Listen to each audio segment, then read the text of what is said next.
নমস্কাৰ, মই অভিজিত গোস্বামী আৰু আপোনালোকৰ ওচৰলৈ লৈ আহিছোঁ দিনটোৰ কিছুমান গুৰুত্বপূৰ্ণ খবৰ। যদিহে আপোনালোকে মোৰ ভিডিঅ'বিলাক চাই ভাল পাইছে তেতিয়াহ'লে লাইক আৰু শ্বেয়াৰ কৰি দিব। যদি আপোনালোকে মোৰ চেনেলটো নতুনকৈ আহিছে তেতিয়াহ'লে ছাবস্ক্ৰাইব কৰি ছাইডৰ বেল আইকনটো দবাই দিব যাতে মোৰ ভিডিঅ'ৰ ন'টিফিকেশ্যনবোৰ আপোনালোকৰ মোবাইলত আহি থাকে।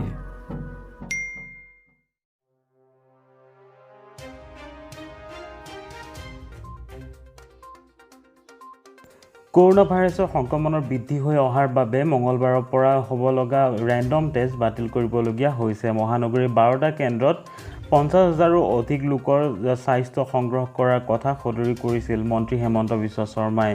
এই অনুসৰি মঙলবাৰৰ পৰা স্বাস্থ্য সংগ্ৰহ প্ৰক্ৰিয়া আৰম্ভ হোৱাৰ কথা আছিল, কিন্তু কাৰিকৰী অসুবিধাৰ বাবে আৰম্ভ কৰিব পৰা নগ'ল স্বাস্থ্য সংগ্ৰহ প্ৰক্ৰিয়া।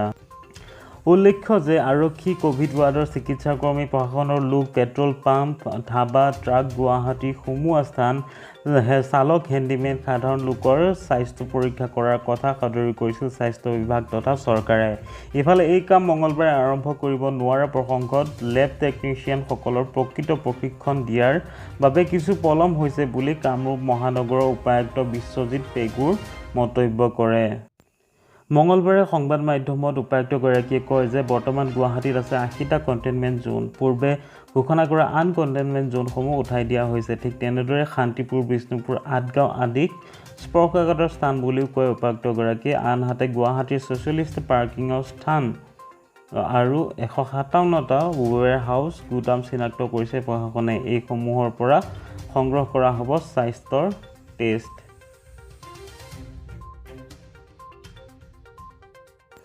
কৰোনা সংক্ৰমণৰ মাজতেই পোহৰলৈ আহিছে এক ভয়ংকৰ খবৰ। এক চক্ৰই মিথানল ব্যৱহাৰ কৰা নকল হেণ্ড ছেনিটাইজাৰৰ লগতে PPE কিট আৰু আনবোৰ সামগ্ৰীৰ বজাৰ মেলি দিছে। মঙলবাৰে CBI অসম আৰক্ষীক জনায় এই কথা। CBI এক সূত্ৰৰ পৰা এই তথ্য লাভ কৰাৰ পাছতেই অসম আৰক্ষীক ততাতৈয়াকৈ জনায় যে এক দুষ্ট চক্ৰই সহজে ধন উপাৰ্জনৰ বাবে এনে কাম কৰিছে। এই চক্ৰটোৰ বিৰুদ্ধে সতৰ্কতাৰে ব্যৱস্থা গ্ৰহণৰ বাবে কৈছে CBI-য়ে।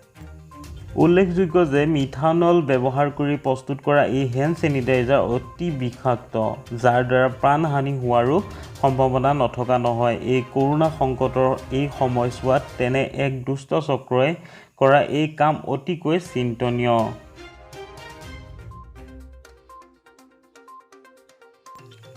বেংকৰ ক্ষুদ্ৰ ঋণ ৰেহাই সন্দৰ্ভত ছ'চিয়েল মিডিয়াত বহুকেইটা ভুৱা ভিডিঅ' আৰু পোষ্ট ইতিমধ্যে প্ৰচাৰ হৈ আহিছে। কিন্তু ঋণ ৰেহাই সন্দৰ্ভত ছ'চিয়েল মিডিয়াত প্ৰচাৰ কৰা এই বাতৰিসমূহ কোনো সত্যতা নাই বুলি বন্ধন বেংক কৰ্তৃপক্ষই সদৰি কৰিছে।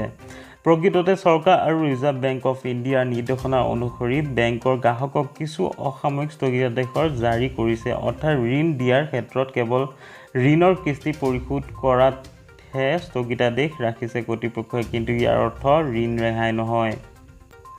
সাময়িকভাৱে স্থগিত ৰখা মাহকেইটাত সুদ বাকী থকা ঋণৰ পৰিমাণ সঞ্চিত সুদ ৰূপত ব্যৱহৃত থাকিব। গ্ৰাহকে বাকী থকা ঋণৰ কিস্তিত নিয়মিত সুদৰ লগতে সঞ্চিত সুদ পৰিশোধ কৰিব লাগিব।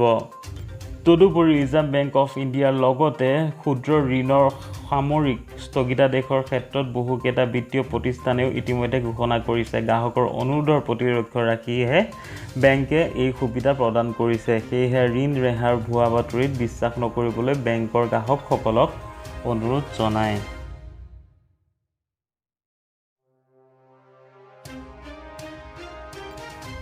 মঙলবাৰে প্ৰধানমন্ত্ৰী নৰেন্দ্ৰ মোদী বহে এক গুৰুত্বপূৰ্ণ বৈঠকত। এই বৈঠকত প্ৰধানমন্ত্ৰীৰ সৈতে ৰাজ্যসমূহৰ মুখ্যমন্ত্ৰীসকলেও অংশ লয়।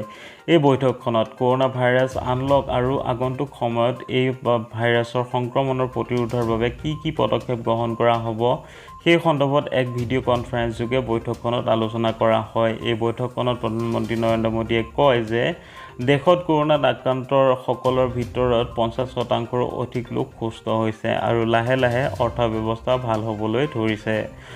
প্ৰধানমন্ত্ৰীগৰাকীয়ে লগতে কয়, আপোনালোকক পৰামৰ্শৰ এই ভাইৰাছৰ বিৰুদ্ধে যুঁজ দিয়াত সহায় কৰিব।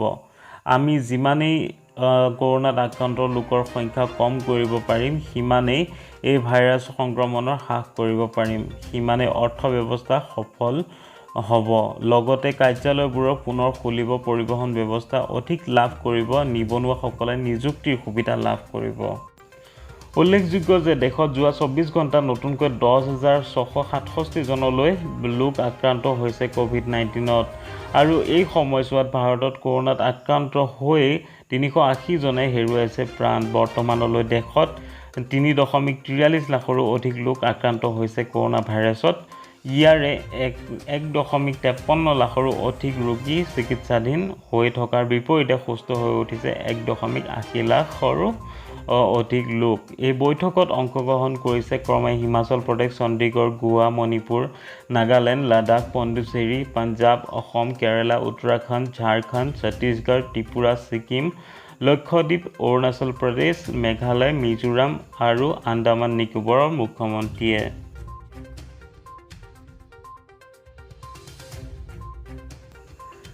ভাৰত চীনৰ সেনাৰ মাজত মঙলবাৰে হোৱা সংঘৰ্ষত ভাৰতীয় সেনাৰ 20 গৰাকী জোৱান শ্বহীদ হোৱাৰ লগতে চীনৰো 43 গৰাকী সেনাৰ মৃত্যু হৈছে। সীমান্তৰ এই সংঘৰ্ষৰ পাছতে ভাৰতৰ চীনৰ বিৰুদ্ধে একাংশ লোকে সাব্যস্ত কৰিছে প্ৰতিবাদ। গুজৰাটত বুধবাৰে পুৱাই চীনৰ ৰাষ্ট্ৰপতিৰ প্ৰতিকৃতি দাহ কৰি চীনৰ মুদ্ৰাপাত ধ্বনিৰে আকাশ বতাহ মুখৰিত কৰি তোলে। এনে পৰিস্থিতিৰ মাজতে শেহতীয়া খবৰ পোৱা হৈছে যে এই সংঘৰ্ষত ভাৰতৰ 4 গৰাকী সেনাৰ অৱস্থা বৰ্তমানেও অতিকৈ সংকটজনক। সেনাৰ এক সূত্ৰৰ খবৰ ভিত্তিত NNI-এ প্ৰকাশ কৰিছে এই খবৰ। বৰ্তমান সেনাৰ চিকিৎসালয়তে এই 4 গৰাকী সেনা জোৱানক চিকিৎসা প্ৰদান কৰি থকা হৈছে বুলি জানিব পৰা গৈছে।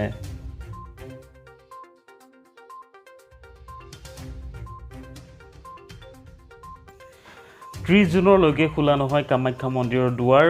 মন্দিৰৰ কৰ্তৃপক্ষই আনুষ্ঠানিকভাৱে কৰিলে ঘোষণা। 30 জুনৰ পাছত পৰিস্থিতি অনুসৰি লোৱা হ'ব সিদ্ধান্ত। 3 মাৰ্চৰ পৰা বন্ধ হৈ আছিল কামাখ্যা মন্দিৰৰ দুৱাৰ।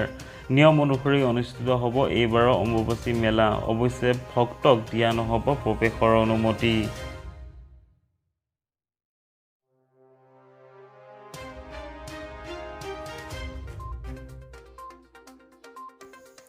অসমত নতুনকৈ 95 জন লোকৰ দেহত কৰোনা ভাইৰাছৰ অৱস্থিতি ধৰা পৰিছে। স্বাস্থ্যমন্ত্ৰী হিমন্ত বিশ্ব শৰ্মাই এই কথা সাদৰি কৰিছে।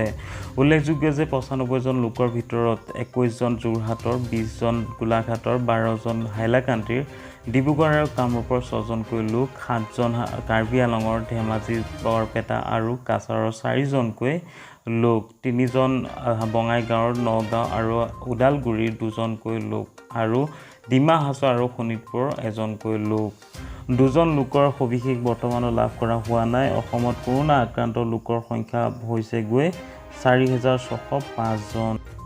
এতিয়ালৈকে আৰোগ্য হৈছে 2,411 জন লোক। এতিয়া হস্পিটেলত আছে 2,183 জন লোক। ইফালে অসমত এতিয়ালৈকে মৃত্যু হৈছে 8 জন লোকৰ।